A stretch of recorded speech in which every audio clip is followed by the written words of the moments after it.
तो इसी के साथ हम मेडिकल सेमिनार की शुरुआत करने जा रहे हैं। हम सभी डॉक्टर राय को जानते ही हैं।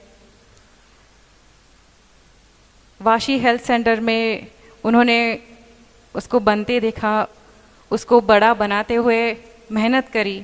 जैसे सहयोग के बहुत आयाम है, जैसे सहज संगीत है, वैसे हमारी हेल्थ को ठीक करने के लिए माँ ने वाशी में हेल्थ सेंटर खोला और कई सालों तक कड़ी मेहनत डॉक्टर अंकल और डॉक्टर आंटी ने वहाँ पे करी है। तो पिछले साल भी हमें मौका मिला था डॉक्टर अंकल से बातचीत करने का। तो डॉक्टर अंकल के साथ शुरुआत करेंगे कि पिछले साल का उनका अनुभव कैसा रहा यहाँ का, और इस सेमिनार में हम आज क्या सुनने वाले हैं।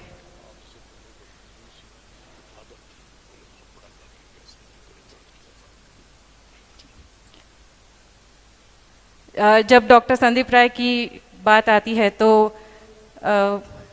मतलब ऑब्वियस है कि उनके पिताजी डॉक्टर यूसी राय जी की भी बात होनी ही चाहिए, क्योंकि सहज हेल्थ की जो नींव रखी गई, सहज योग में हेल्थ रिलेटेड जो रिसर्च हुआ, उसकी नींव डॉक्टर यूसी राय उन्होंने रखी और फिर उसी काम को संदीप राय और मधुर राय उन्होंने आगे बढ़ाया। उनके बारे में एक थोड़ा सा ब्रीफ हम फिर से सुनेंगे काले अंकल से।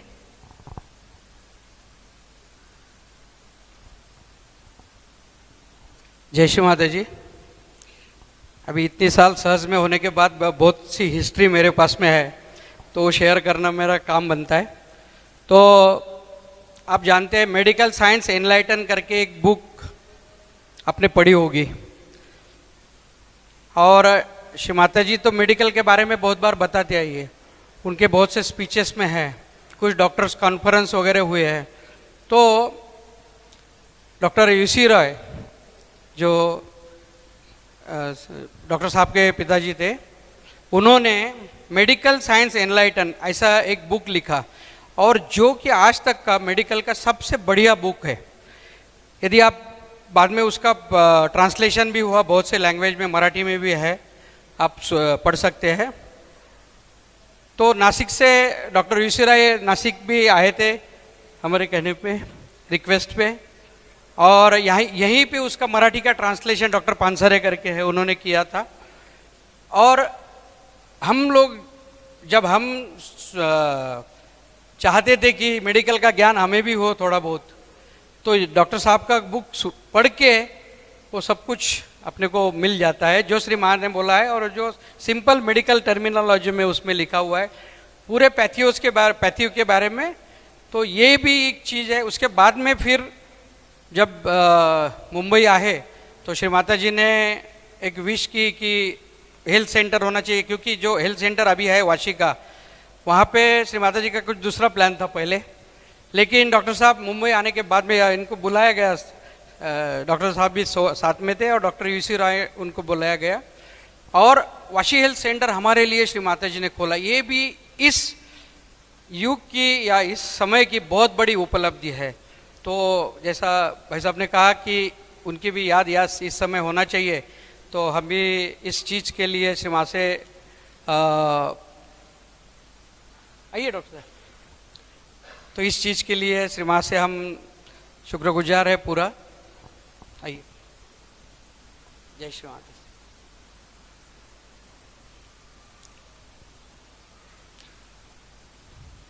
पिछले साल हमने डॉक्टर मधुर राय और डॉक्टर संदीप राय दोनों को यहाँ पे बुलाया था, लेकिन कुछ उनकी अलग प्रायोरिटीज़ की वजह से वो नहीं आ पाए थे। तो श्री माता जी ने हमारी ये भी इच्छा अभी पूरी की है। दोनों डॉक्टरों को यहाँ पे बुला के हमारे लिए बहुत ही बढ़िया मौका दिया है। तो अभी ज़्यादा समय न लेते हुए मैं रिक्वेस्ट करूँगा कि वो डिसाइड करे और दोनों मिलके हमको मेडिकल जो एनलाइटन मेडिकल साइंस है सहयोगियों के लिए वो हमको समझाए। जय श्री माता जी। Thank you. जय श्री माता जी। श्री माता जी को कोटि कोटि प्रणाम, धन्यवाद। सेमिनार करने नहीं आते हैं, अपने को क्लियर करने आते हैं। अभी आए तो उन्होंने रूम की चाबी दी, वो जब तक चाबी ला रहा था तो रिसेप्शन पे बैठ के इतना वाइब्रेशन का आनंद आ रहा था। कौन सामने से गया कौन नहीं गया, भैया ने 5-7 मिनट जो लगाए तो बहुत अच्छे वाइब्रेशन उस दौरान फील हुए। हम लोग सामने के गेस्ट हाउस में थे। काले जी का बहुत बहुत धन्यवाद। जब पहली पूजा करी थी मुझे याद है, हम लोग आए थे, मम्मी भी आई थी हमारी साथ में, और तब से आप लगातार कर रहे हैं। और बहुत ही सिद्ध जगह है, शक्तिपीठ है। आप आएंगे तो वाइब्रेशंस आपको वैसे ही महसूस होने लगते हैं। आप पूजा स्थल पे इधर आएँ, होटल में जाएं, बाहर जाएं, हर जगह वाइब्रेशन है। और जो लोग यहाँ रहते हैं शायद वो उसमें रम जाते हैं वाइब्रेशन में, तो एकदम से नहीं महसूस होंगे। हम अभी अभी पहुँचे हैं बॉम्बे से 15-20 मिनट पहले, तो जैसे ही आप उतरेंगे आपको बहुत वाइब्रेशन महसूस होंगे और आपकी क्लियरिंग होती है। और यही कारण है हम लोग आते हैं कि माँ की पूजा मिलेगी, श्री माता जी का हवन मिलेगा, वाइब्रेशंस मिलेंगे। और ये बातचीत तो एक बहाना है, तो उसमें आप लोगों से मिलने का, बात करने का भी होता है। और सौभाग्य से श्री माता जी के समक्ष जाने का और उनसे बात करने का, और कई लोग जो उनसे बात करते थे वो बातें सुनने का, फिर पिताजी के साथ जाने का, पिताजी की, तो वो मिला है। और देखते देखते समय बीत गया। तो पहले हम कुछ बोलते नहीं थे, हमें सब लगता था कि अब जैसे काले जी हैं, काले जी भी कई बार श्री माता जी को मिले, गणपतपुले में प्रोग्राम किए, नासिक में, तो हमें लगता था ये बात करने का उतना कुछ वो नहीं है, सभी को पता है। समय इतना बीत गया, उम्र इतनी बढ़ गई कि धीरे धीरे समझ आया कि नई जनरेशन आ गई है, ऐसी जनरेशन आ गई जिन्होंने श्री माता जी को देखा नहीं है। ऐसे भी लोग हैं जिन्होंने कभी श्री माता जी से देखा नहीं है, बात नहीं करी है। और शायद ये हमारा दायित्व हो जाता है कि कुछ चीज़ें या कुछ संवाद जो हम लोगों को श्री माता जी के साथ हुए हैं, तो ऐसा लगा कि हमें बता देना चाहिए सहयोगियों को। और जैसे शिरडी साईनाथ का साई चरित्र लिखा गया है, मुझे लगता है आने वाले टाइम में जितने सहयोगीज हैं, जो भी श्री माता जी के सम्मुख रहे और शुरू से श्री माता जी के पूरे जीवन काल का धीरे धीरे करके एक्सपीरियंसेस जोड़ के एक इस तरह की बुक बन जाएगी, जिसमें आने वाली पीढ़ियां ये जानेंगी कि श्री माता जी जो स्वयं ईश्वर हैं, परमात्मा है, वो उनका कैसे अवतरण हुआ, कैसे परमात्मा रहते थे अपने नॉर्मल लोगों के साथ, कैसे परमात्मा बात करते थे और कैसे कैसे उन्होंने सहयोग का कार्य किया। तो ये सब इसलिए भी ज़रूरी हो जाता है और अच्छा होता है कि रिकॉर्ड हो जाती हैं कुछ चीज़ें। तो बहुत बहुत धन्यवाद काले जी और उनकी फैमिली का, और जितने सहयोगी इस आयोजन में लगे हैं उनका बहुत बहुत धन्यवाद।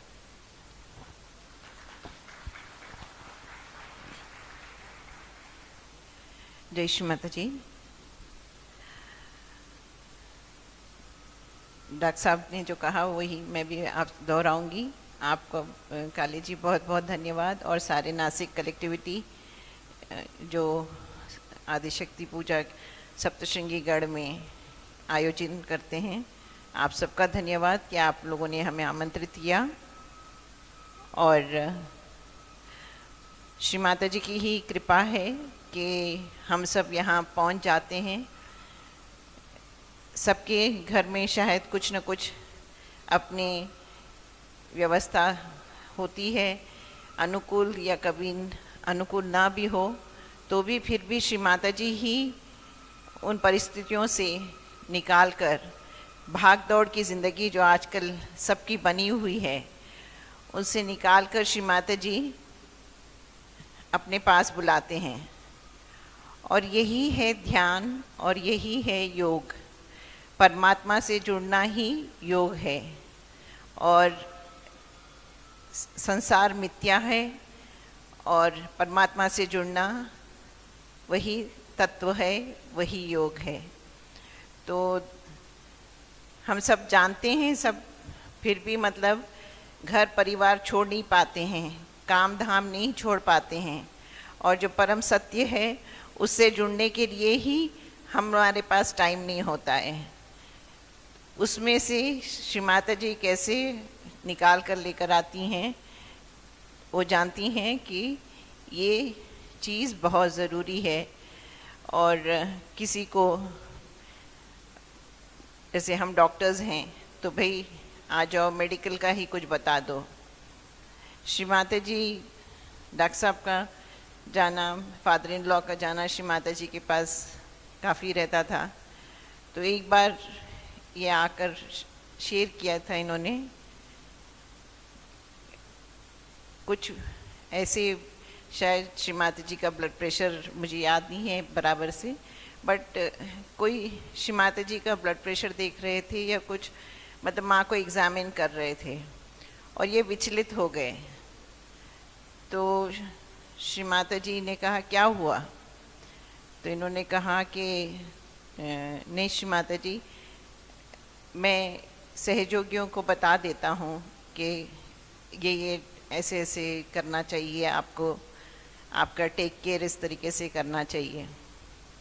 तो श्री माता जी ने इनसे कहा, आपको क्या लगता है कि आप मेरी हेल्थ के लिए रिस्पॉन्सिबल हैं? तो इन्होंने कान पकड़ा। फिर श्री माता जी ने बोला, नहीं, मैं आप लोगों को देख रही हूँ।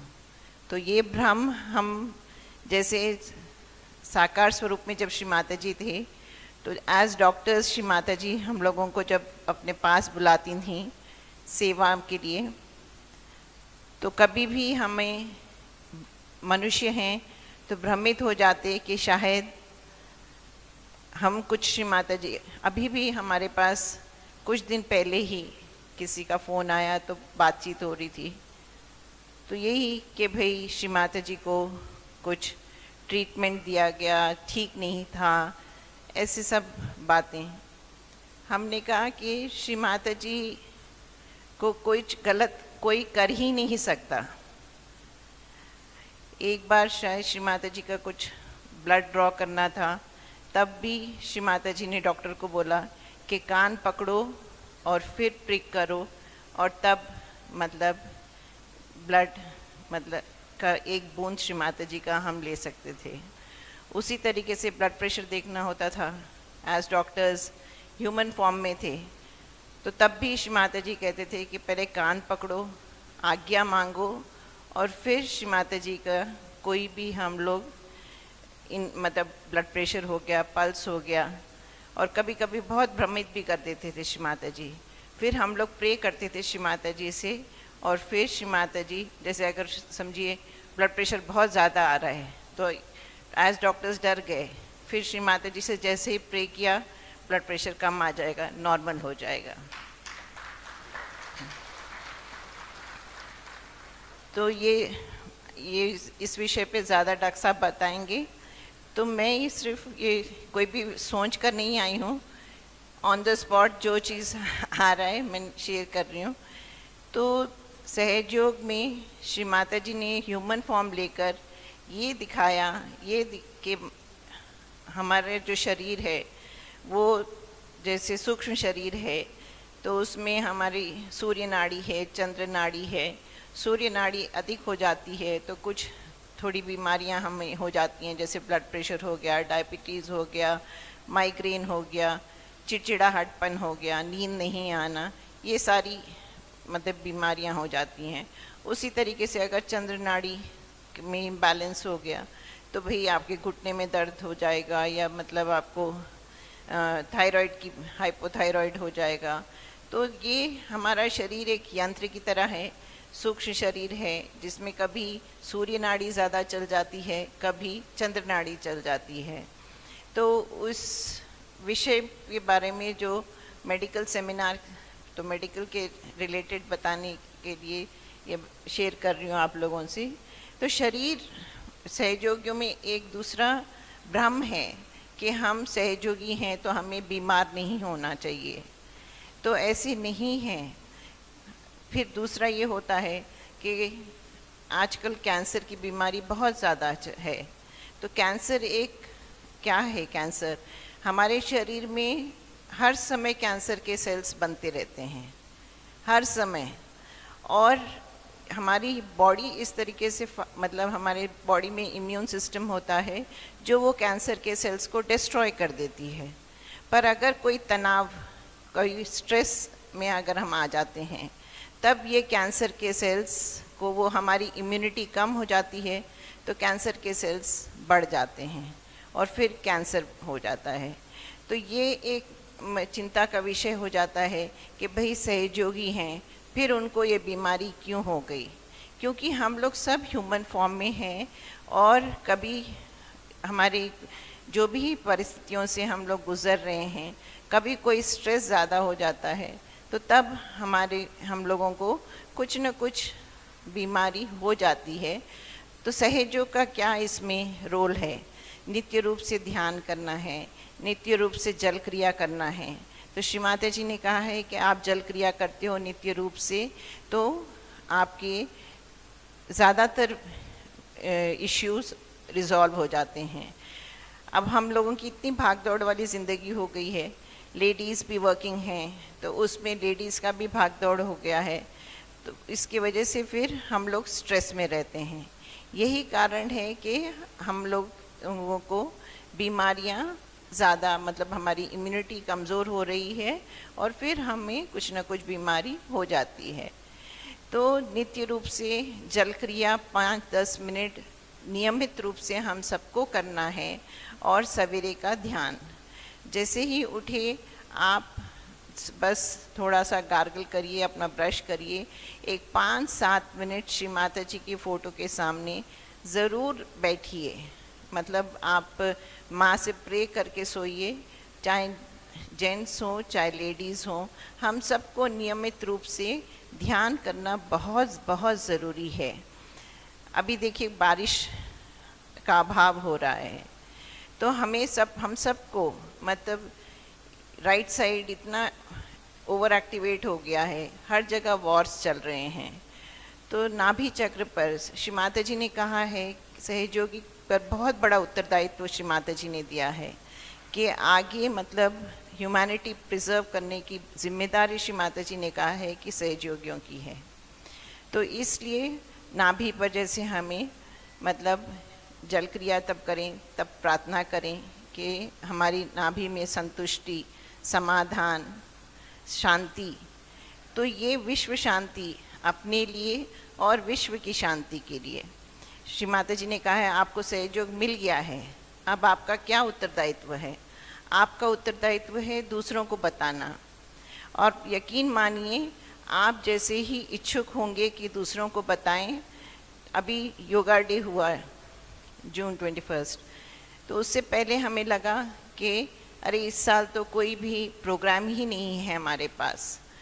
ऐसे एक दिन बस एक थॉट आया और उसके बाद यकीन मानिए इतने प्रोग्राम्स के इनविटेशन आ गए, स्कूल में भी कॉलेज में भी। जैसे ही मैं अपने मेडिकल कॉलेज पहुंची डिपार्टमेंट में, HOD मैडम कहती हैं कि क्या तुम रोज़ 15 मिनट सबको, हम डॉक्टर्स, फैकल्टी को और स्टाफ को तुम ध्यान करा दोगी? तो फिर उसके बाद बोलती हैं स्टूडेंट्स का योगा डे पे मैं योगा आसन करा कर फ़ोटो सबको अपलोड करना होता है, तुम अपना मेडिटेशन भी करा दोगी? फिर स्कूल से आ गए, फिर सोसाइटी से आ गए, मतलब इतने आ गए कि 4 दिन मतलब हम लोगों को एक दिन इधर एक जरा एक मतलब जैसे यूजुअली हम दोनों साथ जाते हैं, पर ये एक प्रोग्राम में जा रहे हैं, एक प्रोग्राम में हम जा रहे हैं। CISF से आ गया। तो आप इच्छा करिए और श्री माता जी का कार्य करने के लिए, जैसे माँ कहती हैं कि गण आपके साथ, सारे आपके साथ खड़े हैं, देवी देवता हमको पता नहीं है। तो हम लोगों को एज सहयोगीज नित्य रूप से अपना जल क्रिया करना है, अपने चक्र क्लियर करने हैं ताकि हम अच्छे इंस्ट्रूमेंट बने रहें। और जो हमारी शारीरिक विषय हैं वो जैसे जल क्रिया से राइट साइड से शांत होता है, और अगर शांत नहीं होएगा तो धीरे धीरे आपका लेफ्ट भी कमज़ोर हो जाएगा और फिर हम लोगों को कुछ न कुछ बीमारी हो जाती है। इसीलिए जल क्रिया और ध्यान 2 चीज़ें हैं जो नियमित रूप से हर सहयोगी को करना है। निर्विचारिता के लिए कोशिश करना है, माँ से प्रार्थना करना है कि श्री माता जी हमारे चित्त को विशुद्धि और आज्ञा चक्र के ऊपर लेकर सहस्रार में स्थिर कीजिए। तो विशुद्धि और आज्ञा से हमें उठना है। थोड़ा मसाज कर सकते हैं हमसा चक्र को, ये विशुद्धि वाली फिंगर से हमसा चक्र को मसाज करें। आज्ञा चक्र के लिए क्लियरिंग जो करते हैं तो हाथ को क्लॉकवाइज डायरेक्शन में घुमाइए। इसमें मैंने और एक आध सेमिनार्स में भी शेयर किया है, एक वीडियो में भी आता है, श्री माता जी ने एंटी क्लॉकवाइज, मतलब कोई एंटी क्लॉकवाइज हाथ घुमाते हैं जी। वो दूसरे वो बताती हूँ। ये बिंदी लगाने का है जो आज्ञा चक्र पर है। ये हाथ अपने को आज्ञा पे क्लॉकवाइज डायरेक्शन में घुमाना है, घड़ी की सुई की तरह। एक बार श्री माता जी को हम बिंदी लगा रहे थे और लिपस्टिक की बिंदी लगती थी तब श्री माता जी को, तो माँ ने कहा बिंदी लगाने के लिए, और लगा रहे हैं और मतलब बिंदी लग ही नहीं रही है। फिर हमने कहा श्री माता जी ये तो लग नहीं रही है। फिर श्री माता जी ने पूछा हाथ कैसे घुमा रही हो, तो हमारा हाथ एंटी क्लॉकवाइज घूम रहा था, तो बिंदी लगी ही नहीं। और जैसे ही क्लॉकवाइज डायरेक्शन में हाथ घुमाया तो अच्छे से बिंदी लग गई। तो हम लोग जैसे श्री माता जी का श्रृंगार करते हैं फोटो पे, तब भी एक वीडियो है जिसमें कोई एंटी क्लॉकवाइज डायरेक्शन में घुमा रहे हैं, तो उसको जैसे ये सब चीज़ें छोटी छोटी बातें हैं जो श्री माता जी ने सिखाई हैं कि किस तरीके से हमें अपना हर जैसे बिंदी हो गया कैसे लगाएं। छोटे बच्चों के लिए श्री माता जी ने बताया, जैसे हमारे बड़े बेटे थे जब बॉर्न हुए थे तो उनको बाल सर पे बहुत ज़्यादा नहीं थे। फिर श्री माता जी ने कहा इनकी बैक कोमिंग करिए, और हमने बैक कोमिंग किया तो इतने घने बाल हो गए कि ये बोलते हैं कि थ्रेडिंग करा के बाल निकालो। तो छोटी छोटी बातें श्री माता जी सिखाती थीं। बच्चे को जैसे मतलब पेट में दर्द हो गया, लूज मोशन हो रहे हैं, तो श्री माता जी ने गाय के घी से मसाज करने के लिए, मतलब सर के नीचे से हमें मसाज करना है। जैसे जब पेट में दर्द है तो हल्के हाथ से गाय के घी से मसाज करें तो डायरिया बच्चों का रुक जाता है। दूसरा, बच्चे को जैसे पेट में गैस होती है तो हमें कहा था कि थोड़ी अजवाइन, माँ जो मदर होती है वो अजवाइन चबाना है और फिर बच्चे के नाभि पे वो अजवाइन लगाना है, और थोड़ा सा कॉटन का कपड़ा वो थोड़ा सा गरम करके तवे पे फिर उससे सेकें तो बच्चे की मतलब जो पेट में गैस बनती है वो चले जाएं। और फिर प्रेगनेंसी में जैसे श्री माता जी ने कहा कि माँ जैसे मदर्स जो होती हैं उन्हें डरना नहीं चाहिए। हमने सब कुछ एक्सपीरियंस किया और फिर उसके बाद में सीखा। तो जैसे हमारे जब बड़े बेटे बॉर्न हुए थे तो उनको बार बार सर्दी जुकाम हो जाता था। फिर श्री माता जी कभी ना क्या कहते हैं सरसों का तेल वाइब्रेट करके दिए छाती पे लगाने के लिए, तो श्री माता जी वाइब्रेट करके देते थे। फिर श्री माता जी ने कहा कि प्रेगनेंसी में तुम डर गई क्योंकि हमें स्पाइन का कुछ बर्थ से इश्यू था, तो श्री माता जी ने कहा तुम डर गई प्रेगनेंसी में और फिर इस वजह से बच्चे का लेफ़्ट साइड कमज़ोर हो गया। तो बच्चे को फिर बार बार मतलब जैसे सर्दी ज़ुकाम होता था। तो अभी कोई भी प्रेग्नेंट लेडी मुझे मतलब कॉल करती हैं, कुछ एडवाइस मांगती हैं, तो मैं सब लेडीज़ को कहती हूँ कि आप लोग डरिए मत, माँ जगदम्बा करते रहिए, गणेश चतुर्थी करते रहिए, श्री माता जी की अमृतवाणी सुने और ध्यान नियमित रूप से करें, जल क्रिया करें। अगर लेफ़्ट साइड फील होता है तो ही कैंडल की करने की आवश्यकता है, नहीं तो जल क्रिया। किसी को गर्मी बहुत महसूस होती है प्रेगनेंसी में, तब हमें डायरेक्टली आइस पैक जो है लिवर पे या स्वादिष्ठान पे नहीं लगाना है, पर राइट आज्ञा पे और बैक आज्ञा पे हम आइस पैक प्रेगनेंसी में यूज़ कर सकते हैं। तो ये बातें चित्त में आई हैं, कुछ डॉक्टर साहब शेयर करेंगे, फिर कुछ क्वेश्चन आंसर हैं तो हम ले लेंगे। एक दो वीडियोस मैंने शेयर करे हैं जिसमें श्री माता जी अपने कैंडल क्लियरेंस खुद स्वयं कर रही हैं, और दूसरा वीडियो है जिसमें श्री माता जी हमें सिखा रहे हैं कि राइट साइड ओवर एक्टिव हो जाए और लेफ्ट साइड के लिए किस तरीके से बैलेंस करना है।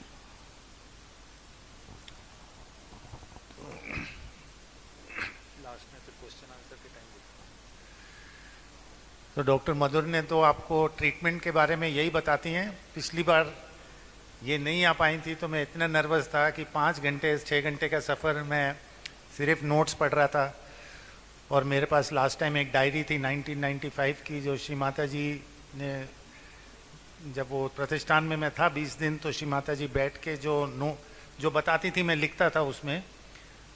तो ट्रीटमेंट का इनको इतना ज़्यादा, मतलब इन्होंने इतना वर्क किया है, एक्सपीरियंस है, तो मैं तो उसी से पढ़ के बता रहा था, पर बेसिक बातें आप सबको अब इतने साल सहयोग में आने के बाद तो पता लग गए। तो मैं आपको कुछ और बताता हूँ कि श्री माता जी को किन किन देवी देवताओं गुरुओं ने अनाउंस किया कि श्री माता जी आदि शक्ति। जब भी आप सहज योग में आते हैं आपको एक्सपीरियंस होता है, हम सबको होता है, लेकिन फिर भी मन में एक शंका सी रह जाती है कि हम इन गुरु को फॉलो कर रहे थे, हम इनको देवी देवता को फॉलो कर रहे थे, कृष्ण के भक्त थे, राम के भक्त थे।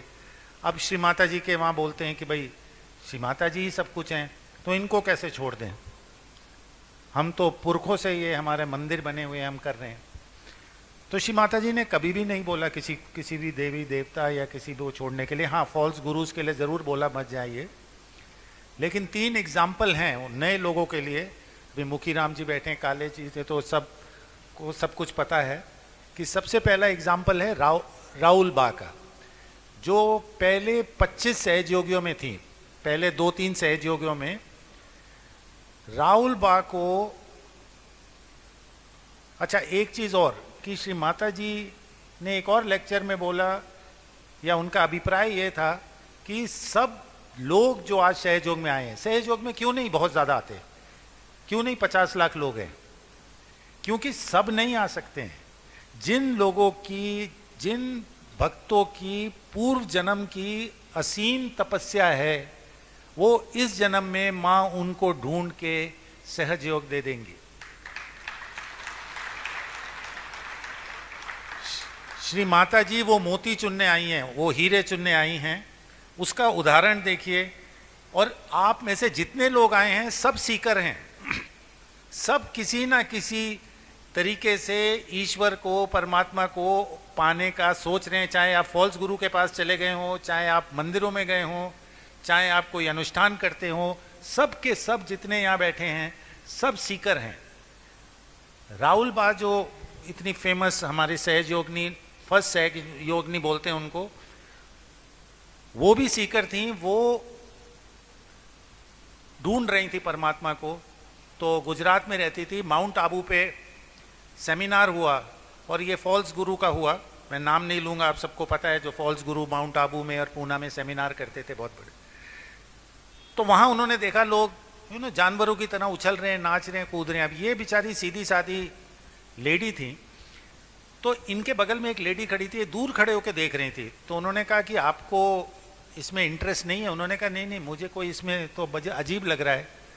तो उन्होंने एक पर्ची दी उनको, उन्होंने कहा देखो ये पर्ची पे नाम लिखा निर्मला श्रीवास्तव, मैं नाम कान पकड़ के लेता हूँ, उन्होंने नाम लिखा निर्मला श्रीवास्तव, तुम इनको जाके मिल लो, जीवन ज्योत बिल्डिंग बॉम्बे में। तो इन्होंने पर्ची हाथ में दबा ली, आ गई। अब ये पर्ची आके फिर अंबाजी, जैसे सोमनाथ जाते हैं लोग, जैसे आप सब सिंगी जाते हैं हर साल, वे अपना अंबाजी जाते थे साल में 2 बार, 4-5 दिन रहते थे वहाँ पे, और पूरा अनुष्ठान करते थे वहाँ पे, पूरा उनका यज्ञ वगैरह भी होता था अंदर, और वो सब पंडित उनको जानते थे। तो जब अंबाजी में गई जो भी शक्तिपीठ है, माँ का स्थान है, तो उन्होंने अम्बा जी पे जाके माँ से प्रार्थना करी, अम्बा माँ से, कि माँ मुझे ये चिट्ठी मिली है, इस पे ये नाम लिखा है श्री निर्मला श्रीवास्तव, क्या ये सही है, क्या मैं जाऊं इनको मिलने, मुझे बंबई जाना पड़ेगा। तो एकदम उन्हें लगा कि माँ साक्षात बोल रही हैं, अम्बा माँ, कि मेरा ही स्वरूप है, तुम जाओ और इनको मिलो, ये मेरा ही स्वरूप है। उसके बाद श्री माता जी, ये राहुल बा बंबई आई, सीधी सादी धूलिया की लेडी थी, गांव से आती थी।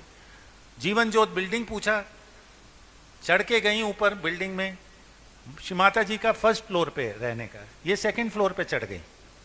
अब वहां पे दरवाजे पे किसी का नाम नहीं, ये इधर उधर देख रही थी, नीचे उतरी फर्स्ट फ्लोर पे, इनके बिना कुछ कहे सामने दरवाजा खुला, श्री माता जी आई, इनके कंधे पे हाथ रखा, मुझे ढूंढ रही हो ना, अब बताइए, आप मुझे ढूंढ रहे हो, कंधे पे हाथ लेके ले गई, बिठाया और बोला, बेटा मेरी बड़ी बेटी कल्पना दीदी, उनका अभी मतलब फैमिली वे में है, और जब उनका बेबी हो जाएगा उसके 1.25 महीने बाद बेटा मैं शुरू करूंगी सहज योगा का कार्य, और तब मैं तुम्हारे को चिट्ठी भेज दूंगी, तुम अपना एड्रेस लिख जाओ। तो राहुल बा चली गई, उनको मैसेज आया 1-1.5 महीने, जब उनका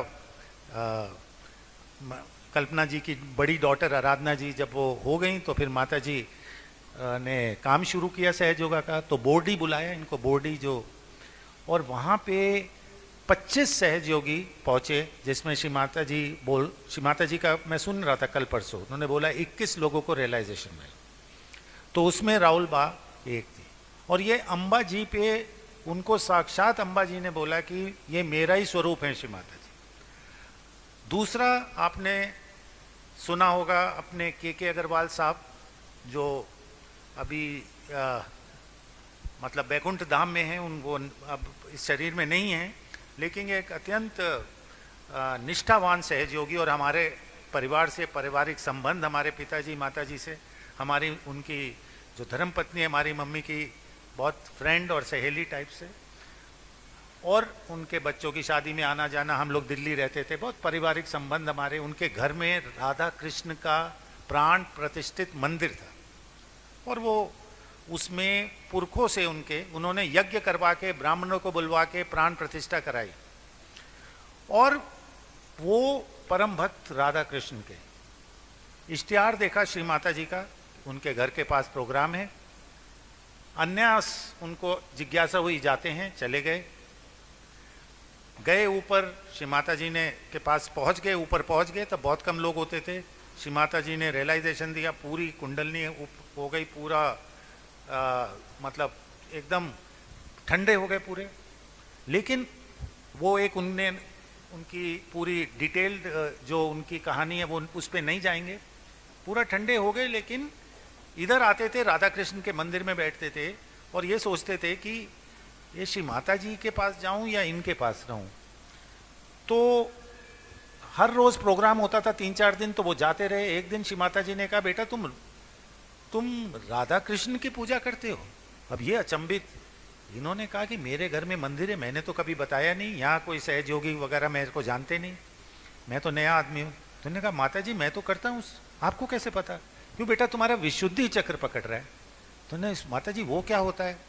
तो कहा, बेटा ये चक्र राधा कृष्ण का स्थान है, अब तुम राधा कृष्ण के ही पूजा करते हो। उन्होंने कहा, पूजा ही नहीं, हमारे मंदिर है, हमारे तो पुरखों से पूजा होती है। तो उन्होंने कहा कि फिर देखो तुम्हारा यही चक्र पकड़ा हुआ है, तो अब तुम इसको क्लियर करो। उन्होंने बताया, और ऐसे ऐसे सहयोगी के पास जाओ। गए वो सहयोगी के पास, उन्होंने उनको वाटर ये इसमें बिठाया फुटसोक में। अब जब ये बैठे तो इनको फील होने लगे वाइब्रेशन। तो इन्होंने कहा, बात तो कुछ है, उधर माँ के सामने बैठा पूरा चैतन्य हो गया, इधर बैठा इतना नहीं हुआ लेकिन फील हुआ, तो कुछ तो बात है। अब ये परेशान कि जिन डीटी की मैं पूजा करता हूं वही स्थान मेरा पकड़ा हुआ है, ऐसा कैसे हो सकता है? और वाइब्रेशन है तो ये सत्पुरुष हैं श्री माता, लेकिन क्या करूं, तो ये रोए जाके अपने मंदिर में बैठ के कि कृष्ण से कहा, श्री राधा से कहा कि मुझे बताओ कि मैं करूं क्या, कहीं मैं हिप्नोटाइज तो नहीं हो रहा, कहीं मैं भ्रमित तो नहीं हो रहा, कहीं मैं गलत रास्ते पे तो नहीं चला जाऊंगा। मेरा, आप तो जाओगे जाओगे, संसार भी जाएगा और आप भी जाओगे, परमार्थ भी जाएगा और संसार भी जाएगा, आपको तो मैं बचपन से करता हूं। तो कहते हैं उस रात सोए और श्री कृष्ण उनके सपने में आए और बोला, बेटा मैंने ही तुम्हें श्री माता जी के पास भेजा है, वो सही जगह है और तुम वहीं जाओ।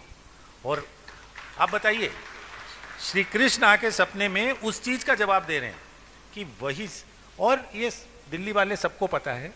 और उसके बाद वो बिल्कुल उसमें रम गए सहज योगा में, और लास्ट तक अपने मंदिर में, उनका मंदिर में उन्होंने वो मूर्तियां श्री माता जी को दी जो शायद प्रतिष्ठान में रखी। उसके बाद उसी जगह पे उन्होंने सेंटर बना दिया और वो सेंटर शायद आज भी चलता है। और तीसरा एग्जाम्पल मैं देता हूं, जो कल रात ही मेरी बात हुई। तो हम एक पूजा में रतलाम गए थे, तो जब हम निकले रेस्ट हाउस से तो एक सज्जन आए सामने से और बोले, डॉक्टर साहब ये और मैं थे कि बहुत बहुत धन्यवाद, मेरी वाइफ को कैंसर हो गया था, आपने हेल्थ सेंटर में ट्रीटमेंट करवा दिया और वो ठीक हो गई। अब तो मैंने कहा थैंक यू, मेरे को याद भी नहीं है, हेल्थ सेंटर छोड़े हुए भी 10-12 साल हो गए। तो मैंने कहा मुझे एनीवे, तो वो मुझे बाद में मिले तो मेरे को बोले कि मेरे को तो माँ ही साक्षात परमात्मा है सर। तो मैंने कहा बिल्कुल वो तो बात है। कहता मुझे बोलते थे मेरे को तो, मैं तो शिरडी साईनाथ का भक्त था, लेकिन अब तो मैं मतलब सिर्फ श्री माता जी का करता हूँ। तो मैंने बोला कैसे, आप कैसे हो गए, क्योंकि ये भी शिरडी साईनाथ की भक्त थी और ये भी श्री माता जी का, और जितने शिरडी साईनाथ के भक्त हैं वो सब श्री माता जी के पास ही आएंगे। तो कहते कि मैंने कहा आप अपना बताइए। तो उन्होंने कहा कि ठीक है सर मेरा, मैंने कहा बताइए, मैं सेमिनार में बता दूंगा आप कैसे। तो मेरी रात को ही उनसे बात हो रही थी। तो वो कहते कि साहब ऐसा था कि मैं तो 85 से शिरडी जाता और मैं शिरडी डेली जाता था, मतलब हर साल जाता था, और दिल्ली से मैं फ्लाइट लेता था बम्बई की, बम्बई से मैं बस लेता था और शिरडी में 1-2 दिन रुकते थे और हम जाते थे, और मेरा पूर्ण विश्वास था मैं और वाइफ का। कह रहे 1996 में इनको फ्लाइट नहीं मिली वापस जाने की दिल्ली, तो इन्होंने राजधानी ट्रेन बुक कर ली। अब राजधानी ट्रेन में ये बैठे बैठे इन्होंने रात को सोचा कि बाबा अब हमारी एज भी बढ़ती जा रही है और अब कितनी बार हम शिरडी आ पाएंगे नहीं आ पाएंगे वो भी हम नहीं कह सकते, पर हम तो आते रहेंगे। लेकिन आप ये बताइए बाबा, आप तो चले गए, कोई तो मुझे सत्पुरुष ऐसा बता दीजिए, कोई साधु महात्मा बता दीजिए जिनके पास मैं जा सकूं और कुछ हो सके तो पूछ सकूं। आप तो अब साक्षात रूप में नहीं हैं, तो कुछ तो मुझे ज्ञान दो बाबा, कुछ तो गाइडेंस दो आप। और कहते हैं कि मुझे बाबा का बहुत था, मैं कई बार मुझे बाबा मेरे आगे पीछे दिख जाते थे। मैं बस में चढ़ रहा हूं तो मुझे एकदम आभास होता था, तो शिरडी साईनाथ पीछे दिख जाते थे। तो मेरे को बाबा का बहुत था। तो कहते जैसे ही ट्रेन में मैं सो गया, सुबह का टाइम था 3-4 बजे, उनको शिरडी साईनाथ सपने में आए और साईनाथ ने सपने में आके उनको बोला माँ आ गई है, इनके पास जाओ। अब आप देखिए, अभी तक आप सुन रहे थे कि सपने में बोला या अम्बा जी को लगा अम्बा जी ने बोला। अब यहां देखिए, इनका नाम अशोक श्रीवास्तव है और ये दिल्ली में रहते हैं, वेस्ट दिल्ली में। तो इन्होंने, साईं बाबा ने, शिरडी साईनाथ जी ने सिर्फ यही नहीं कहा कि अब माँ आ गई है, अब इनके पास जाओ। उन्होंने माँ की फोटो इनको सपने में दिखाई। अब इन्होंने फोटो देखी और सुबह भूल गए। स्टेशन उतरे, कुली पकड़ा, निकल रहे थे बाहर, स्काउट्स ग्राउंड में निजामुद्दीन में माता जी का पब्लिक प्रोग्राम था, फोटो लगी थी। अब इन्होंने स्टेशन पे जैसे ही फोटो देखी, इन्होंने कहा सुबह सुबह बाबा ने मुझे ये फोटो सपने में दिखा दी है। यही फोटो दिखाई है। उन्होंने अपने वाइफ से कहा कि यही माता जी हैं जो शिरडी साईनाथ ने मुझे बताया है कि देखना, यही माँ आ गई है, अब इनके पास जाना है। तो ये लोग घर गए, इन्होंने करा, अपना 2 व्हीलर निकाला, लैम्ब्रेटा स्कूटर, और वापस शाम को पब्लिक प्रोग्राम में आ गए और आगे आगे बैठ गए। तो जब उस टाइम शायद देशराज जी या कोई उस टाइम पे लीडर वगैरह होंगे, तो उन्होंने कहा कि भाई जिसके जिसके सवाल हैं दे दो। इन्होंने लिख के दे दिया कि मुझे शिरडी साईनाथ ने भेजा है माँ के पास। अब वो उन्होंने देखा, उन्होंने कहा यार ये क्या सवाल है, मतलब आप कोई सवाल पूछो, कुंडलनी क्या है, ये क्या है शक्ति। खैर वो जब तक वो इनकी पर्ची लेते देते इनको इतनी वो हो गई कि ये सीधे ही चढ़ गए स्टेज पे। अब वो रोका उन्होंने, आप मत जाइए। श्री माता जी ने कहा आने दो आने दो। अब ये आ गए, जैसे ही बैठे श्री माता जी ने, इन्होंने जाते ही कहा शिरडी साईनाथ ने आपके पास भेजा है माता जी। तो माँ ने कहा हाँ ठीक है, माँ ने कहा हाँ ठीक है, अच्छी बात है, बैठ जाओ। हाथ करो ऐसे दोनों आगे और बोलो कि पूछो मेरे से, श्री माता जी क्या आप शिरडी साईनाथ की माँ हैं, क्या आप उनकी माता जी हैं? अब ये कहें कि शिरडी साईनाथ 1918-13 में श्री माता जी उनकी माँ कैसे हो गई, इनके पूरा चक्कर चल गया। अब इनकी वाइफ बोली बाली, उन्होंने आंख बंद करी और पूछ लिया ऐसे हाथ फैला के, श्री माता जी क्या आप शिरडी साईनाथ की माँ हैं? और उनको बहुत तीव्र वाइब्रेशन और पूरी कुंडलनी ऊपर। इनसे पूछा बेटा क्या? इन्होंने कहा कि इतना तो नहीं। ने कहा तुमने पूछा तो? अब इन्होंने सोचा कि मैं क्या करूं कि शिरडी साईनाथ की माँ है ये। उन्होंने कहा बेटा देखो, जब तक आप मुझसे ये प्रश्न पूछोगे नहीं, वाइब्रेशन फ्लो नहीं होगा। ये पहले दिन गए हुए। इन्होंने कहा चलो पूछ ही लेता हूं।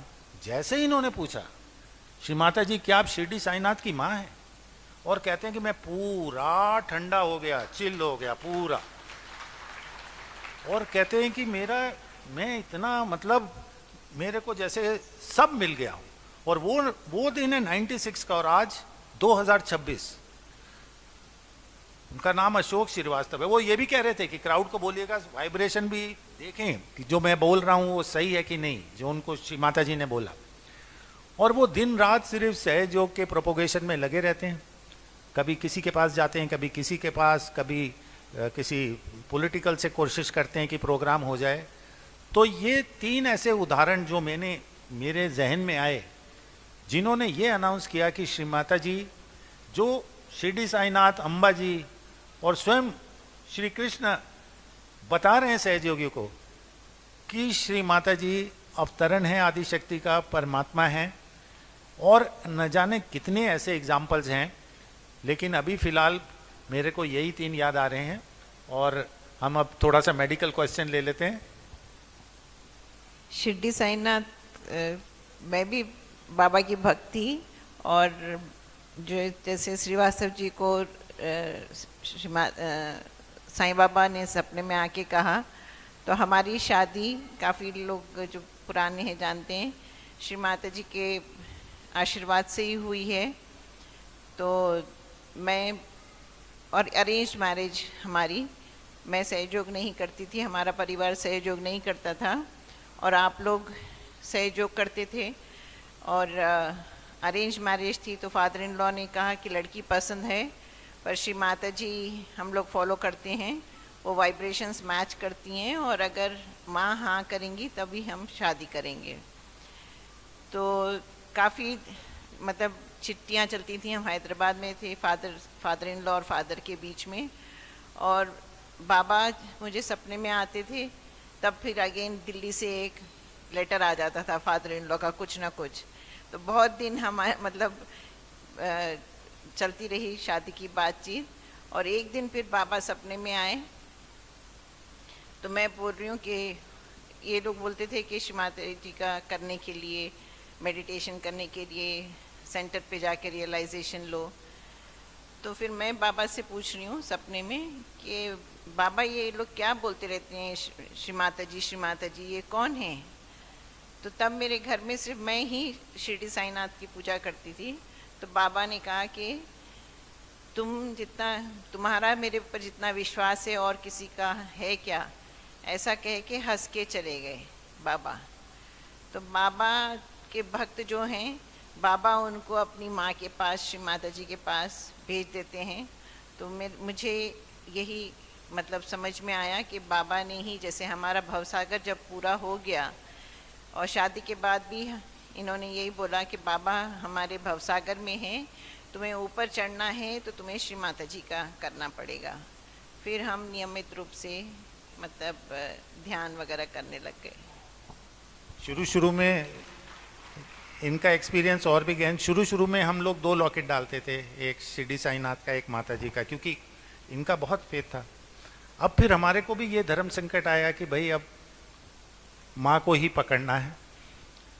तो फिर यही हमने इनको समझाया कि बाबा तुम्हें भवसागर तक ले आए हैं, भवसागर से सहस्त्रार तक ले जाने के लिए तुम्हें श्री माता जी का हाथ पकड़ना पड़ेगा। और इनको भी बाबा कई बार, जो हम लोगों के विवाह की बात थी वो काफ़ी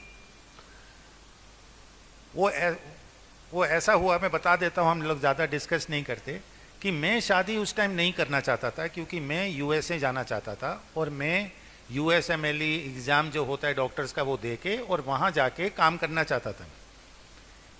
इस बीच में अच्छा, श्री माता जी हमेशा पूछती रहती थी मेरे फादर को कि डॉक्टर साहब इनके लिए कोई अच्छी लड़की नहीं दिख रही। हम श्री माता जी से ये नहीं बोलते थे कि हमारे को शादी करनी है या कुछ, वही बोलते थे श्री माता जी कि डॉक्टर साहब मेरे को कोई अच्छी लड़की नज़र में नहीं आ रही है, आपको जल्दी तो नहीं है? अच्छा, मुझे तो बिल्कुल भी जल्दी नहीं थी, मेरे को तो कोई पढ़ना था आगे। तो जब ये रिश्ता आया तो फादर ने बोला इनके फादर को कि देखिए ऐसा है, हम तो श्री माता जी को मानते हैं, अगर वो हाँ करेंगी तभी हो सकता है।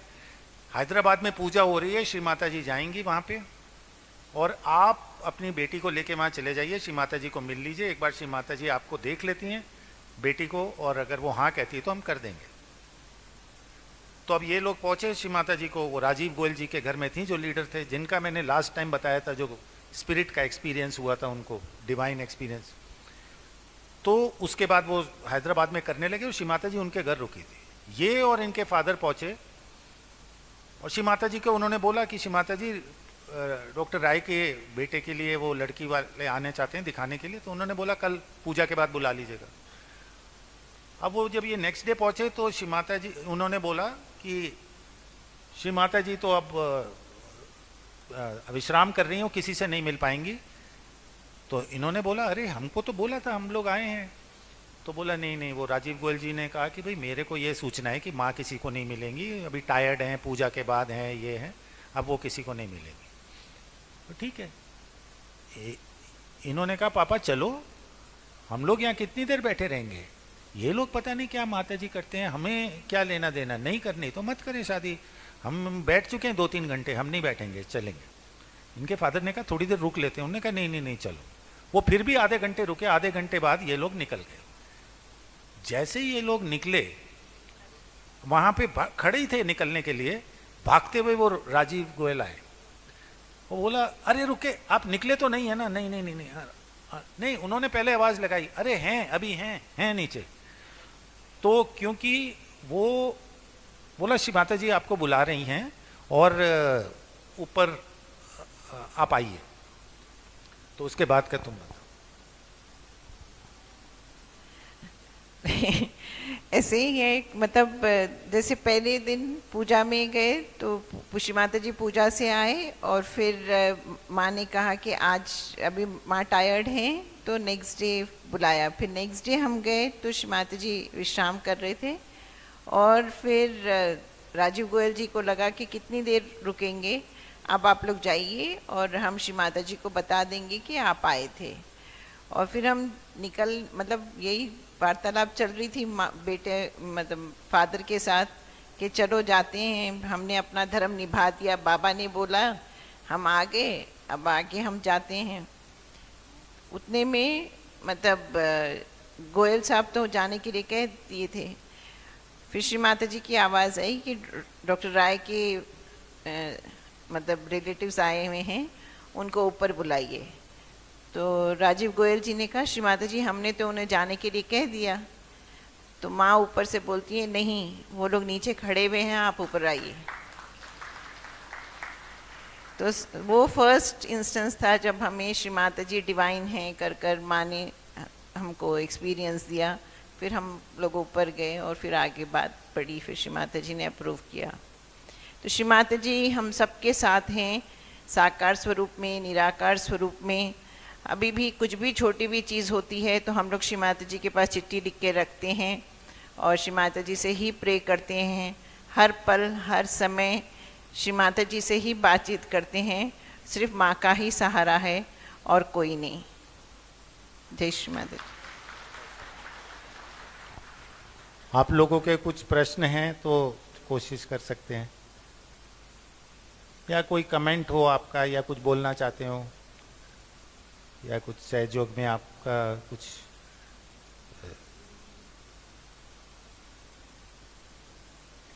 नहीं तो वो वीडियो।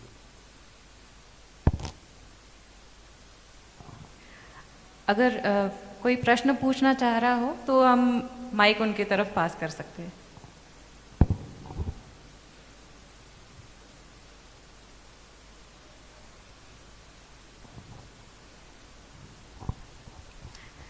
अच्छा डॉक्टर अंकल, मैं ही पूछ लेती हूँ फिर। मुझे बहुत प्रश्न होते हैं। तो जो सारे एक्सपीरियंसेस आपने बताए, तो उससे एक बात तो बहुत क्लियर हो जाती है, और ये शायद चमत्कार सभी के साथ हुए होंगे कि माँ हर वक्त हर पल हमारे साथ है, हम पर नज़र रखे हुए है। तो अब हम कैसे कोशिश करेंगे कि माँ से कैसे जुड़े रहे, और माँ क्या कहना चाह रही है हमसे या क्या करवाना चाह रही है हमसे, ये कैसे सुन पाएंगे हम? इसके लिए हमें क्या प्रयास करने हैं? जितनी मेरी समझ और अकल है, मुझे बस एक चीज़ समझ आई है कि श्री माता जी लेक्चर में कह रही हैं कि जैसे श्री हनुमान श्री राम को बोलते हैं काम काज करने को आतुर, काम काज करने को आतुर। तो श्री माता बोलती हैं आपका काज क्या है? आपका काज सहयोग और सहयोग करना और उसको फैलाना आपका कार्य है। तो सबसे बड़ा कार्य आपका है कि सहयोग का प्रोपोगेशन करें, क्योंकि उसी से देवी प्रसन्न होंगी, और अगर देवी प्रसन्न है तो आपका काम हो गया। सहज योगा तो एक छोटा सा एस्पेक्ट है श्री माता जी का, हमें श्री माता जी को पकड़ना है। श्री माता जी का मैं तो ये मानता हूं कि बस साड़ी का पल्लू का एक कोना पकड़ के रखिए तो आपको तीनों लोकों से पार करा देंगी वो, क्योंकि वो जैसे मैंने आपको एक्सपीरियंसेस में बताया स्वयं परमात्मा है। उन्होंने लेक्चर में बताया मैं ये महामाया रूप में रहती हूँ बेटा, नहीं तो क्या आप मेरे पास आ सकते हो? एक बार मैं उनके समक्ष बैठा था तो कुछ बड़े नज़दीकी लोग उनके थे वहाँ पे, और जो काफ़ी क्लोज। तो श्री माता जी ने कहा बेटा देख रहे हो इनको? मैं समझा नहीं। तो उन्होंने बोला देखो ये लोग मेरे इतना करीब हैं कि ये अंधे हो गए, इनको दिखता ही नहीं मैं कौन हूं। मतलब आप, और दूसरे लेक्चर में उन्होंने बताया कि आप बेटा मेरे पास आ ही नहीं सकते अगर मैं महामाया रूप नहीं लूं। तो काज तो ये है कि ये करना है, माँ से जुड़े रहने का एक ही है कि आप श्री माता जी, मतलब बस श्री माता जी के अलावा ज़्यादा कुछ है ही नहीं दुनिया में, आपको श्री माता जी ही सब कुछ है और इसके अलावा कुछ है ही नहीं। दूसरी चीज़ जो श्री माता जी ने कई लेक्चर्स में कहा कि जिस तरीके से आप मुझसे प्रेम करते हो, जब आप एक दूसरे से प्रेम करोगे सही मायने में, और सही मायने में हम सहयोगी हो जाएंगे, तो फिर श्री माता जी बहुत प्रसन्न होती हैं। माँ बोलती हैं कि जब एक दूसरे से तुम लोग एक दूसरे से बात करते हो और प्यार करते हो तब मैं बहुत प्रसन्न होती हूँ। तो एक दूसरे से सच में प्यार करें और दूसरा प्रचार प्रसार करें। और एक बात दीदी आपको ऐड करता हूँ कि एक लेक्चर में मैंने सुना कि श्री माता जी बोल रही, जैसे हम सब हैं, श्री माता जी आती हैं, हम प्रणाम करते हैं, 2 मिनट सर नीचे रखते हैं, चाहते हैं श्री माता जी मुझे देख लें। जब श्री माता जी साक्षात रूप में थी, साकार रूप में थी, कोई कहता है बेटी की शादी हो जाए, कोई कहता है पोता हो जाए, कोई कहता है बच्चा हो जाए। श्री माता जी कहती हैं कि बहुत कम ऐसे सहयोगी हैं जो कहते हैं मुझे आत्म तत्व दीजिए। और जो सहयोगी इस भावना से सहयोग में आता है या श्री माता जी के समक्ष जाता है कि श्री माता जी मेरी कुंडलनी जागृत करके आत्मा को जागृत कीजिए, मेरा आत्म तत्व मुझे प्रदान कीजिए, उसको जागृत कीजिए, जिसकी ये शुद्ध इच्छा होगी उसका बहुत जल्दी जो है सारा मतलब उसका उत्थान हो जाएगा। क्योंकि बहुत कम लोग होते हैं, जिनमें कोई हम भी नहीं हैं, उनमें से जो जाते हैं हम यही कहते हैं भाई मेरे बेटे के अच्छी नौकरी लग जाए, माता जी ये हो जाए, बीमारी ठीक हो जाए, वो सब तो देंगी देंगी, लेकिन वो ढूंढ रही हैं उन बच्चों को जो ये कहते हैं श्री माता जी आत्मा प्रकाशित कर दीजिए, मेरे को वो समाधि स्टेट दे दीजिए मुझे। तो जब आप आत्म तत्व मांगते हैं माँ से, संसारिक चीजें छोड़ के, वो चीज उनको सबसे ज्यादा प्रसन्न करती। और श्री माता जी जैसे इन्होंने बताया, ये मेरे बारे में बता रही थी कि एक बार श्री माता जी को सहयोगी वहां बहुत हैं, उन्होंने कहा श्री माता जी को टेस्ट करो इधर से प्रिक करके। तो बहुत सारे उधर डॉक्टर वॉक्टर सेवा में थे, ये थे, तो मैं यंग डॉक्टर था, बहुत अपने आप को कॉन्फिडेंट, मैंने कहा इसमें क्या है, मैंने जाके प्रिक कर दिया श्री माता जी को। प्रिक किया, एक ड्रॉप ब्लड था, उसको उस पे डालना था ग्लूकोमीटर पे और देखना था। मैंने कहा मेरे बाएं हाथ का खेल है, इसमें क्या है। करा एरर आ गया मीटर में, तो माँ का एक बूंद ब्लड वेस्ट हो गया। मैंने कहा एक बार तो हो जाता, मैंने दोबारा कर दिया। अब वो माता जी को जब मैं कर रहा तो वो ऐसे उनको लग रहा सुई आप लगा रहे हो, और मैं डॉक्टर की तरह लगा रहा था, मेरे को कोई उसमें, तो मैंने सोचा दर्द तो थोड़ा होगा उसमें, कोई बात। फिर मैंने लगाया, वो बूंद निकाल के फिर नहीं हुआ। अब वो सारे सर सीपी और जितने युवा शक्ति जो लीडर्स थे, अब वो मेरे को घूरने लगे कि यार ये कैसा डॉक्टर है, क्या कर रहा है, श्री माता जी का एक छोटा सा टेस्ट नहीं कर पा रहे ये।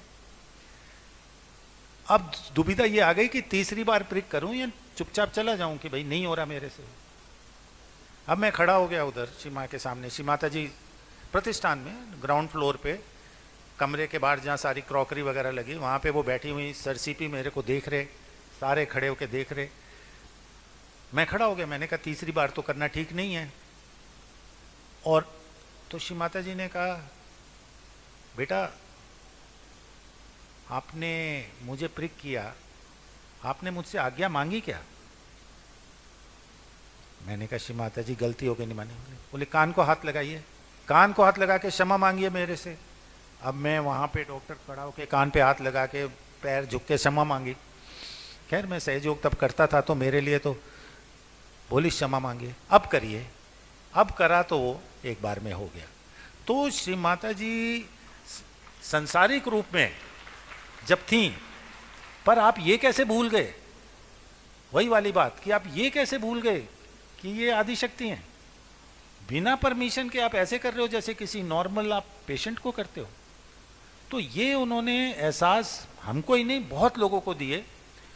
और एक आध बार मैंने ब्लड प्रेशर लिया तो उनको दर्द हुआ बहुत, तो वो बोले, श्री माता जी ने कहा आपने मुझे बहुत दर्द कर दिया। मैं श्री माता जी बहुत बहुत क्षमा मांगिए मेरे से, क्षमा मांगी, मैं क्षमा मांगी। बोले आप ये क्यों लेते हैं।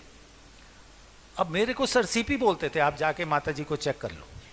अब मैं बोला सर सीपी मेरे को कहते हैं और बाकी। बोले आप सहयोग में मेरी वजह से आए हैं, सर सीपी की वजह से आए।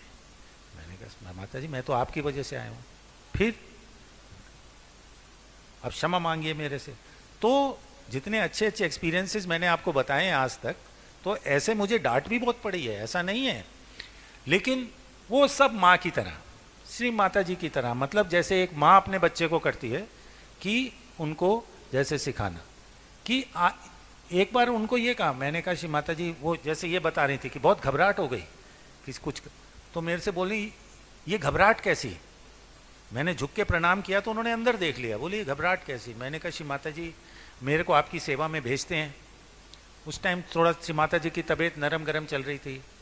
मुझे श्री माता जी बहुत डर लगता है कि मैंने कुछ दिया आपको या कुछ टेस्ट किया या कुछ दे दिया और आपको कुछ हो गया तो ये तो मुझे जान से मार देंगे आपके सहयोगी। तो और मैंने वर्बेटम यही बोला, ये तो मुझे मार देंगे कि तुमने क्या कर दिया। तो वो हंसने लगे श्री माता जी। माता जी बोली, अरे आप क्या सोच रहे हो, आप मेरा ट्रीटमेंट कर रहे हो क्या? Do you think you are responsible for me? अरे बेटा मैं ट्रीटमेंट कर रही हूं तुम्हारा, मैं अभी तुम्हें ठीक कर रही हूं यहाँ बैठ के।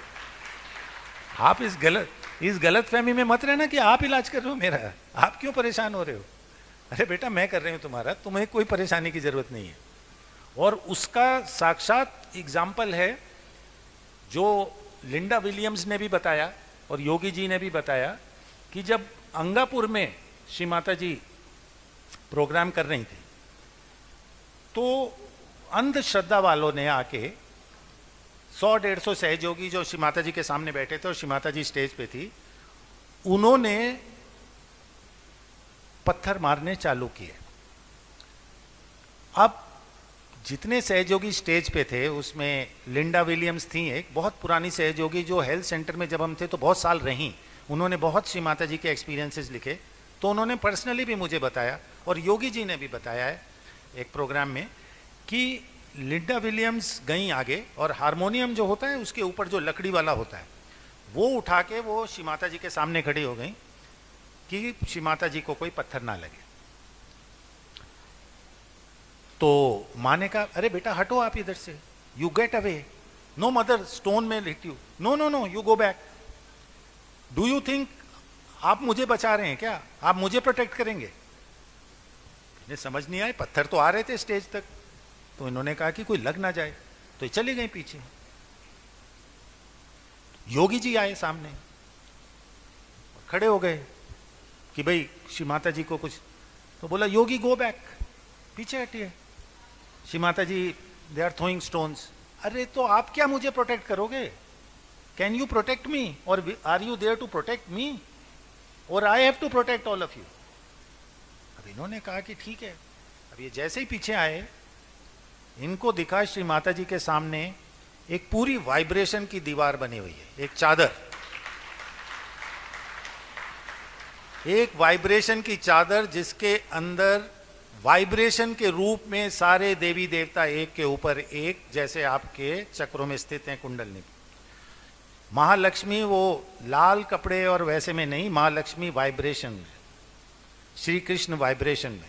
और ये सारी वाइब्रेशन की जो चादर है एक धुएं जैसी, इसमें सारे देवी देवता और सारे पत्थर आ रहे और चादर से पहले नीचे गिरते जा रहे, कोई चादर को टच भी नहीं कर पा रहा। और वो दीवार माँ के सामने।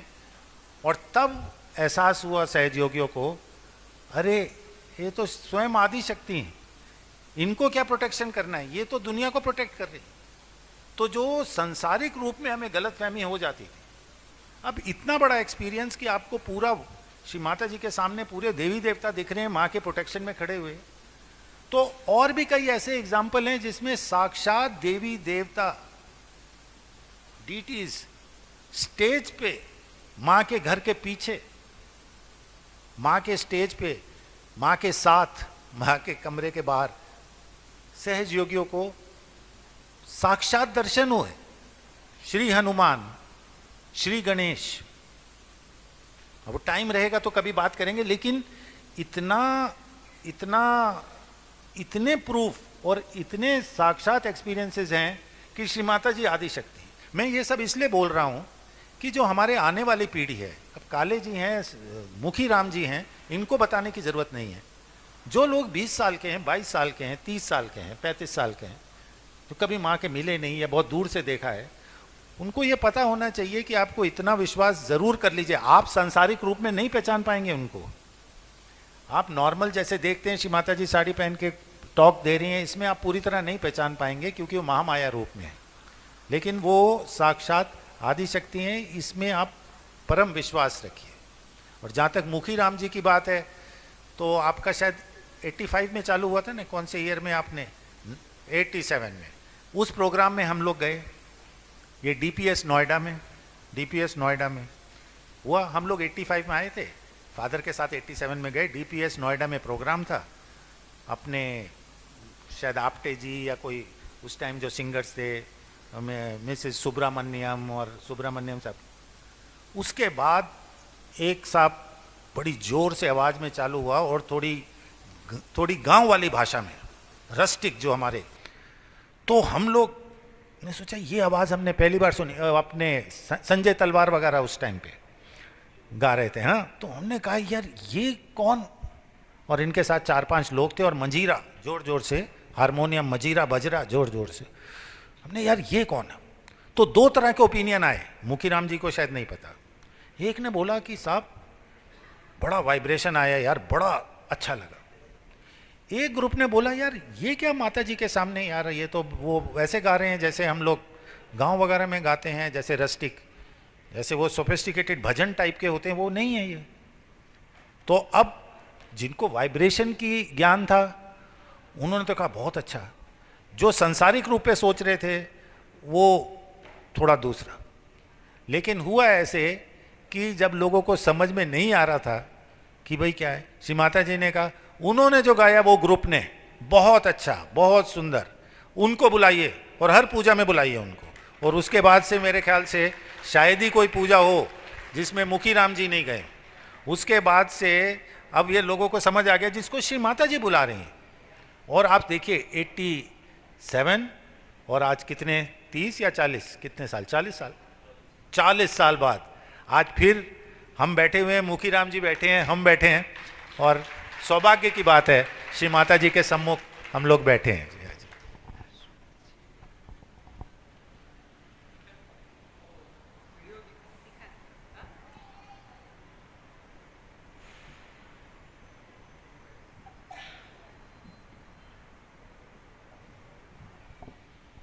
ये 2 वीडियोस हैं, शॉर्ट क्लिप्स हैं, वीडियो क्लिप्स। शायद काफ़ी लोगों ने देखा भी हो आपके व्हाट्सएप ग्रुप पर बहुत अच्छे से श्री माता जी ने दिखाया है किस तरीके से हमें दोनों राइट और लेफ्ट बैलेंस करना है।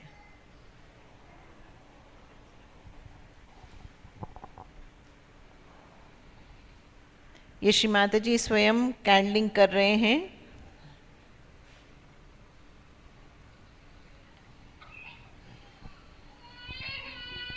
ये जो श्री माता जी कर रही हैं पीछे, ये लेफ्ट नाभि है का पीठा है, यहाँ जो श्री माता जी कर रहे हैं।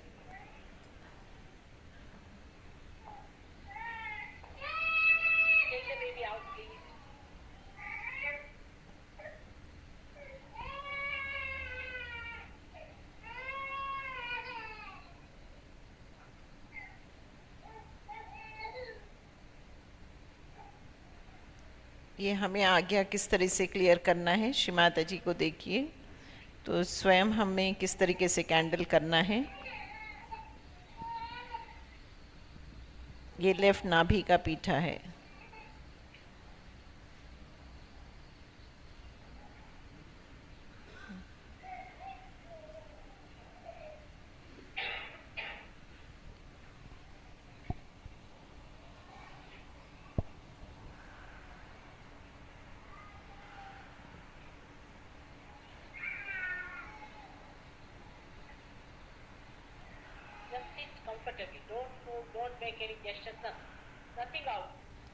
इसमें वॉइस नहीं आ रही है, वॉइस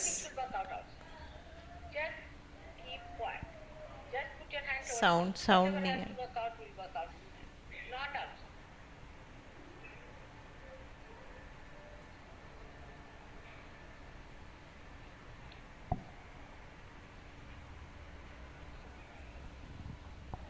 क्योंकि जो दूसरा क्लिप है उसमें श्री माता जी बोल रहे हैं तो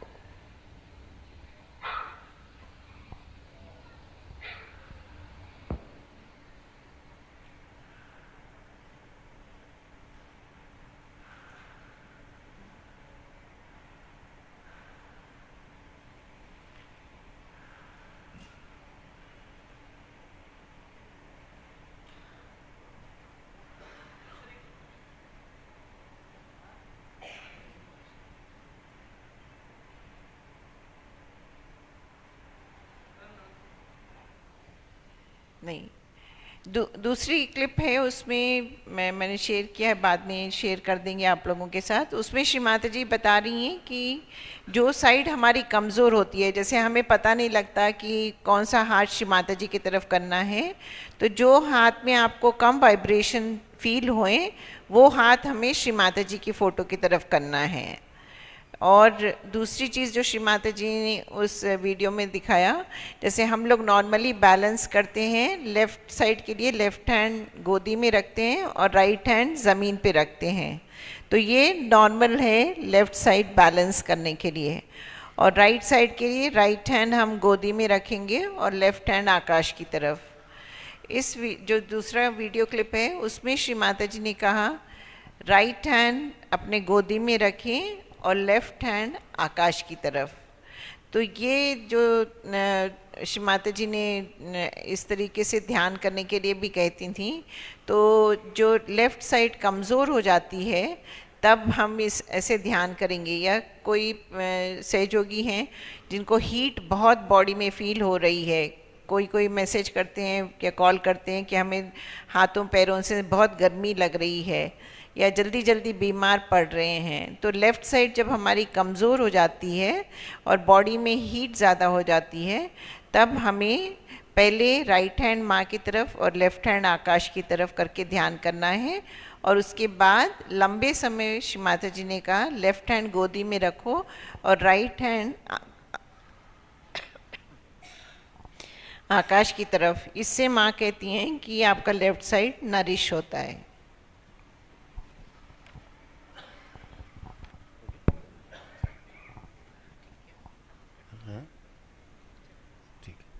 तो मेरे ख्याल से एक्सपीरियंसेस शेयर हो गए, थोड़ा मेडिकल के बारे में बता दिया। प्रश्न आपके कोई है नहीं? दीदी का प्रश्न तो वो आंसर हो गया। और कोई अगर प्रश्न नहीं है तो हम फिर इसको समाप्त करेंगे।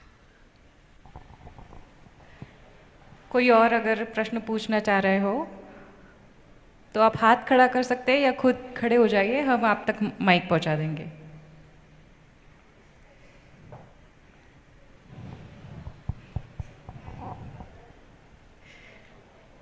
डॉक्टर अंकल के एक्सपीरियंस से ही शायद, जैसे पिछली बार भी हुआ था कि हम बहुत सारे प्रश्न पूछना चाह रहे थे, लेकिन डॉक्टर अंकल ने जो एक्सपीरियंसेस शेयर किए उसके बाद कोई प्रश्न ही नहीं बचता। तो क्योंकि सबसे ज़्यादा वाइब्रेशन श्री माता जी की बात बताने में आते हैं। मेरे को साक्षात हवन हो, पूजा हो, उससे भी ज़्यादा वाइब्रेशन और खुशी श्री माता जी की बातें बताने में आती है। शायद मैं इसीलिए बार बार आ जाता हूँ, या लोग मुझे बार बार यही बोलते हैं कि श्री माता जी की बातें बताओ, क्योंकि बहुत आनंद आता है।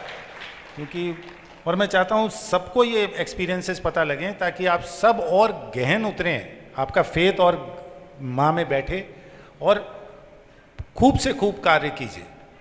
कार्य करने के लिए एक चीज़ जो इन्होंने बताई थी, 1 मिनट में मैं बोल देता हूँ।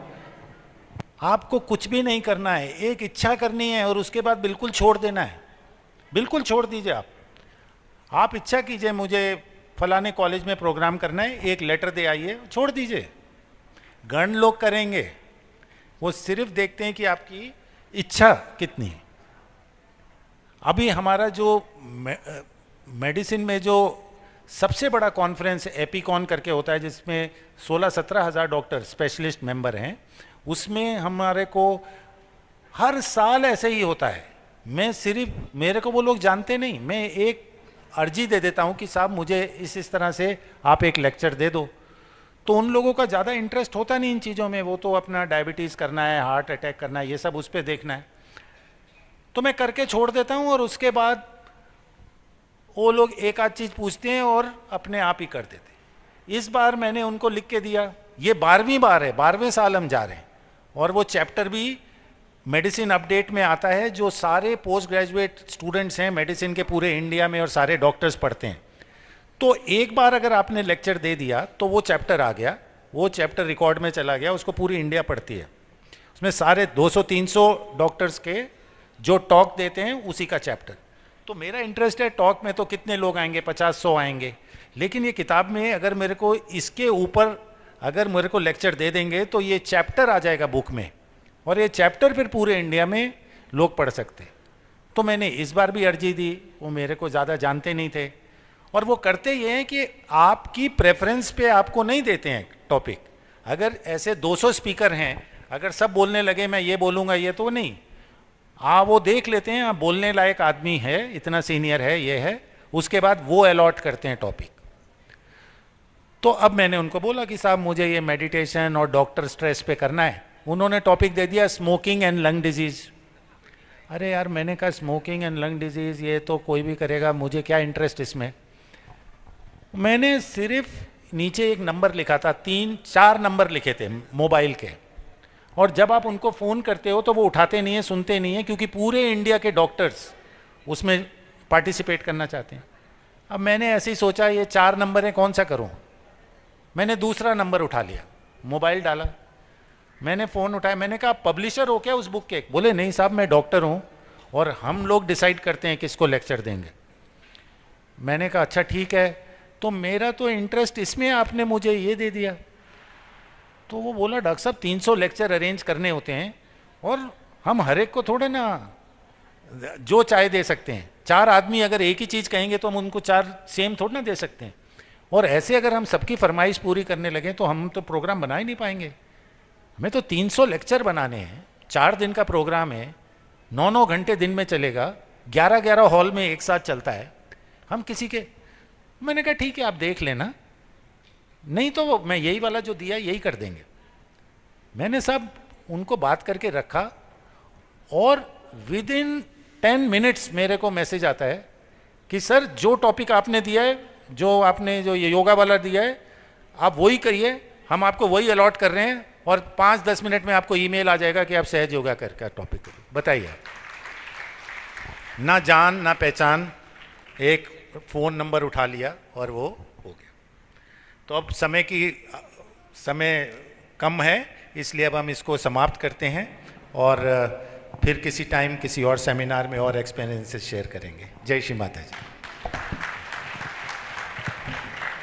बहुत बहुत तालियां बजती रहनी चाहिए डॉक्टर अंकल और डॉक्टर आंटी के लिए।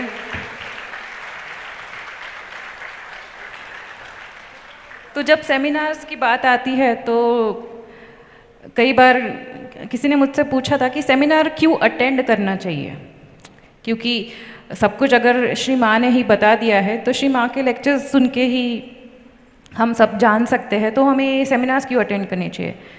तो बहुत सीनियर सहयोगी से मैंने सुना था कि जब हम माँ का लेक्चर सुनते हैं तो शायद हमारी स्थिति के ऊपर होता है कि अगर हम पूरी तरह से माँ से कनेक्ट है तो ही माँ का प्रवचन समझ पाएंगे, लेकिन क्योंकि वो आदि शक्ति है और हम इंसान, तो जब आदि शक्ति कह रही है शायद इंसानों को समझ ना आए, लेकिन जब हम सेमिनार अटेंड करते हैं तो एक इंसान जो आदि शक्ति से जुड़ा हुआ है वो आपके जैसे ह्यूमन टू ह्यूमन बात कर रहा हो, तो जो माँ बताना चाह रही है वो सीनियर सहयोगियों के तरफ से ही हमें बताती है, इसीलिए हमें सेमिनार्स अटेंड करना है। क्योंकि शायद माँ जो कहना चाह रही हो वो माँ के शब्दों में हमें समझ ना आए, लेकिन किसी और सहयोगियों के शब्दों में, उनके एक्सपीरियंस से हमें ज़्यादा समझ आएगा। तो डॉक्टर अंकल, डॉक्टर आंटी, बहुत बहुत धन्यवाद।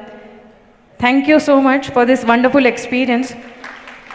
पिछली बार भी हमने ये अनुभव किया था कि जब डॉक्टर अंकल माँ के बारे में बता रहे थे तो ऐसे लग रहा था कि उनके साथ हम भी ये सब एक्सपीरियंस ही कर रहे हैं, कि जो एक्सपीरियंस वो बता रहे थे वो शायद हमारे साथ ही हो रहे हैं। तो ये भी माँ का हमसे बात करने का एक तरीका है, और उसके लिए डॉक्टर अंकल और डॉक्टर आंटी माध्यम बनते हैं हमेशा, and they grace us with their presence. Thank you so much uncle and aunty. तो इसी के साथ हम हवन की तैयारी शुरू करेंगे। एक 5 मिनट में हम हवन शुरू करने जा रहे हैं।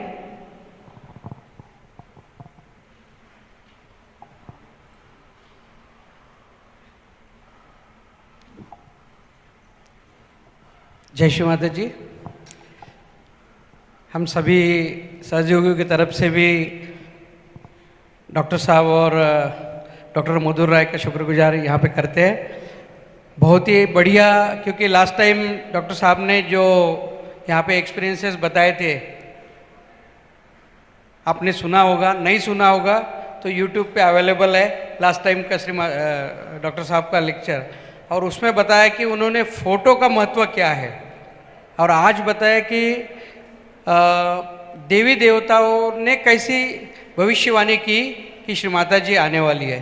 तो हर बार शायद हमको नया सब्जेक्ट मिल रहा है जो हमारी सरेंडरिंग को श्री माता जी की तरफ ले जाता है। तो फिर से एक बार डॉक्टर संदीप राय और डॉक्टर मधुर राय का हम यहाँ पे जोर से ताली बजाकर शुक्रगुजार करते हैं।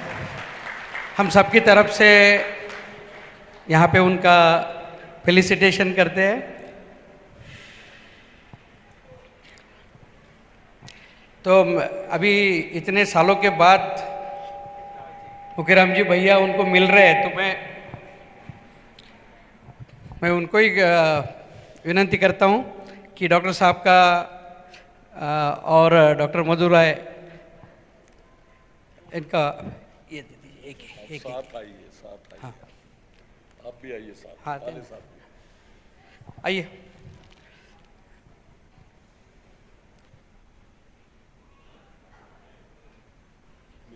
हाँ, मिसेस मुखीराम जी कृपया आप भी आगे आइए।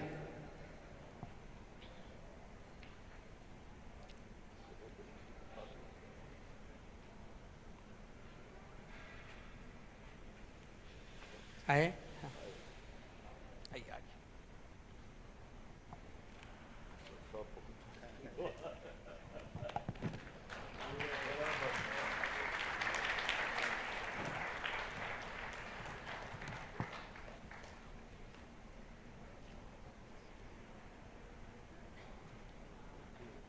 थोड़ा ना।